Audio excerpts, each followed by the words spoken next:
Althaus with Althaus Law.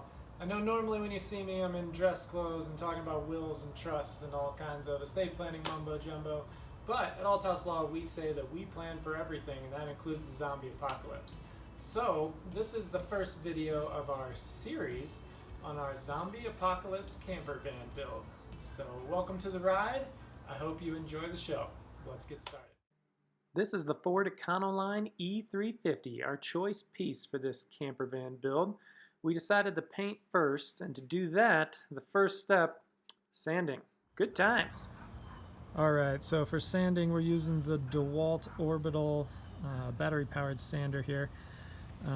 It's got the job done for the roof, but we're going to show you how to do the sides. I've got a 220 grit, and my favorite tool, mat.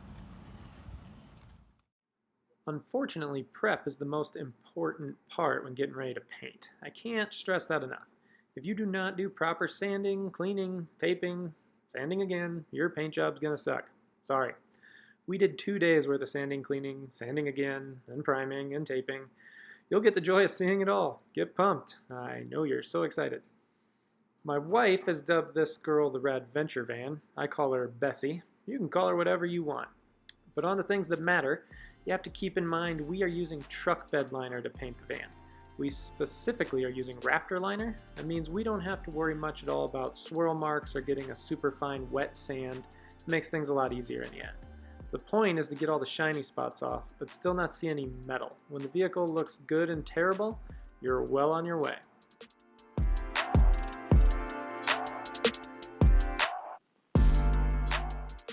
Here you can see we sanded too hard. Don't do that. You don't want to get down to the metal. It's just a scuff job you want, so the bed liner can stick everywhere. We did a 220 grit, but you can use down to a 150 or possibly even a little lower.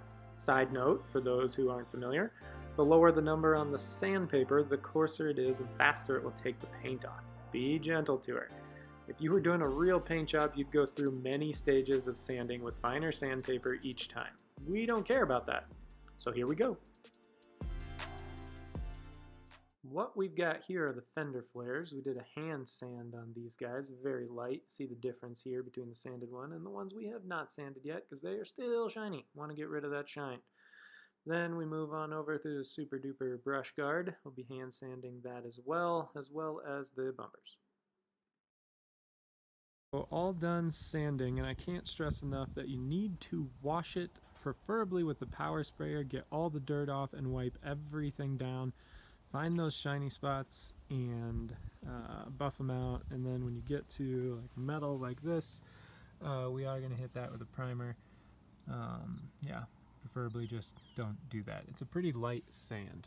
And then we have the beautiful Amanda on the other side who's trying to hide from the video, doing all the plastic, taping the windows. We're going to cover the wheels. We're probably going to pop all the tail lights and headlights out, and rear view mirrors. And then we have Amanda, still hiding. But I'm going to help her before I get yelled at. We'll speed this up for you and hopefully get to painting. So this is starting the tintable part of the Raptor liner. I'm going to do army green on this. We've got some of the color pouches over here.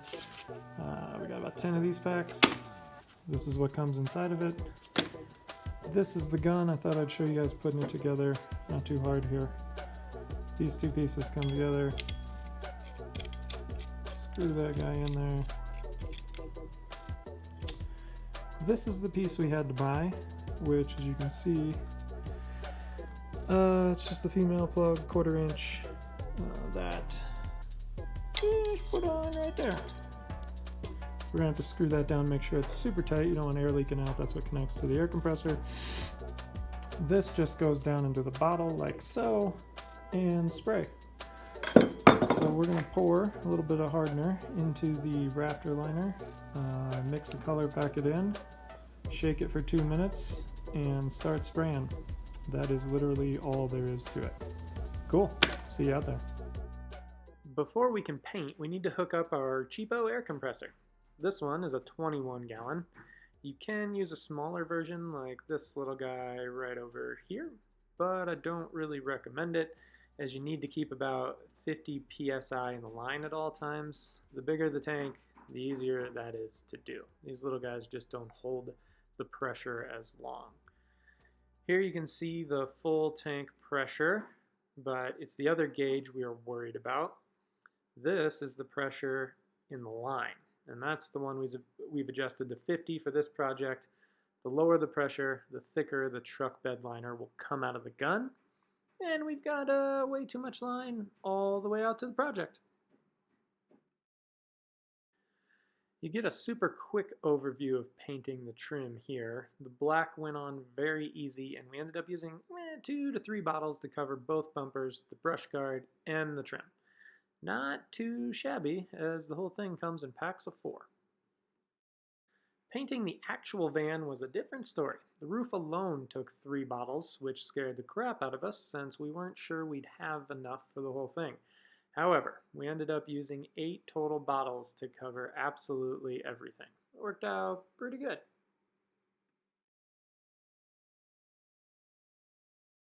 I couldn't find many resources on the actual best spraying method to get an even coat, especially with Raptor liners, so I wanted to show you what style worked best for us. Slowing this one down so you can actually see the long, steady strokes, about 8 inches off the metal. I overlapped until it was the thickness we wanted, basically until no metal was showing. It would have been better to go all the way across the hood here, but this stuff is super forgiving. The hood actually ended up looking awesome. Final note, it will look streaky when you finish, but after about 3 days it all blends in. That's the start of the van, folks. Stay tuned for more videos, and don't forget to like and subscribe to follow us on the whole journey.